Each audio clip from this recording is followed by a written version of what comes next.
Kaieteur Radio, keeping you informed. Demerara and Essequibo 99.1 FM. Burbies 99.5 FM. Kaieteur Radio.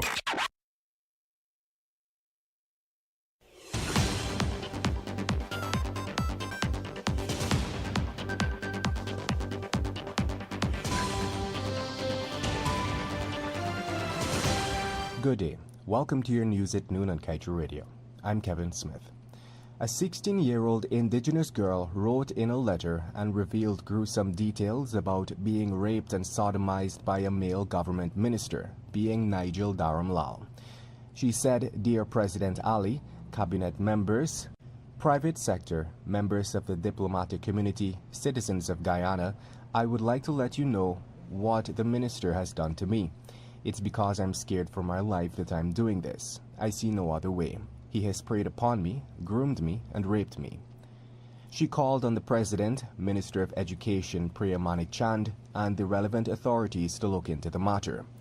According to the letter, the girl first met the minister at an event last year when she was 15 years old. She said she was raped 3 months after meeting the minister, and at that time she was 16. At that event, the girl said the minister insisted that she collected his number. However, the teen shared that while she did not collect his phone number, the day after the minister reached out to her via Facebook Messenger, giving her his number, and requested that she messaged him there. In other news, the government of Guyana has joined ESSO and the EPA in defending a permit granted to the oil company for the pipeline aspect of the gas-to-energy project. The pipeline is a critical component of the project that is intended to reduce the cost of electricity by 50%. Separately, the government is pursuing a natural gas liquids facility to treat and separate the gas, along with a 300-megawatt power plant to generate electricity to power the national grid. In its application to the High Court, requesting to join the matter, which was filed on March 27th by 2 citizens on behalf of the state, the Attorney General reasoned that quashing the permit could jeopardize the country's interest. Meanwhile, the Extractive Industries Transparency Initiative launched a revised set of standards which will require member countries to do deeper reporting on a range of issues.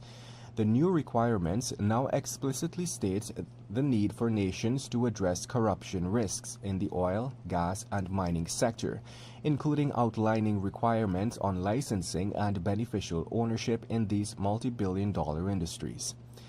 The responsibilities have also increased for multi-stakeholder groups, which is a collection of representatives from the respective industries, civil society, and government. That group is responsible for crafting the country's performance report in line with the EITI standards. In the preparation of those reports, those new EITI standards now require the MSG to consider issues related to extractive sector governance, including issues related to corruption. This is intended to place more focus on ensuring that EITI implementation strengthens anti-corruption efforts and addresses other nationally relevant governance issues. In other news, the Regional Democratic Council of Region 2 on Thursday signed 3 contracts totaling $53.4 million for the upgrading of 2 roads and the construction of a revetment in the region. The contracts were signed by the region's Regional Executive Officer, Susanna Sewak, under the RDC's Capital Works program. Of the 3 contracts, the RDC signed one with RIVA Investment for the construction of a revetment at Golden Fleece, Essequibo Coast. This contract, which is worth $31.9 million, is expected to be completed within 4 months. And coming from DPI, some 135 Amerindian communities have submitted the outlines of their village sustainability plans to the National Tushaus Council as part of the process of accessing their respective allocation from the $4.6 billion earned from the sale of Guyana's carbon credits. Communities including Camarang, Oriala, Carao, Moraikobai, and Bethany, among others, are on the submission list, after which the document will be endorsed by the Council and then forwarded to the government for approval.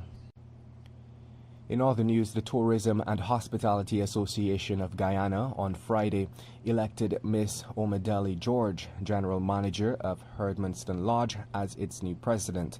The elections were held during the association's 30th annual general meeting held at the Marriott Hotel. Mr. Eduardo Ripley, General Manager of the Guyana Marriott Hotel, has been appointed as the Vice President of THAG, responsible for supporting the President and assisting in driving the association's initiative forward, and Mr. Salvador de Cairies, Manager of Tourism and Hospitality for Evergreen Adventures and Baganara Island Resort, will serve as the Treasurer, overseeing the financial matters of THAG.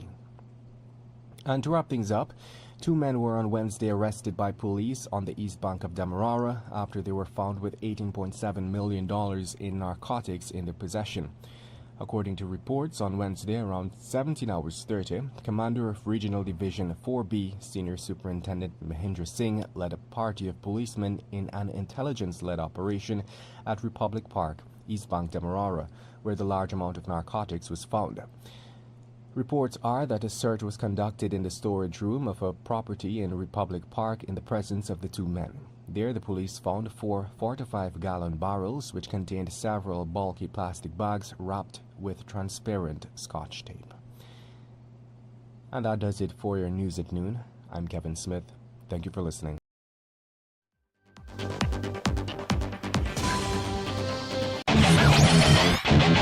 Want value for your advertising dollar?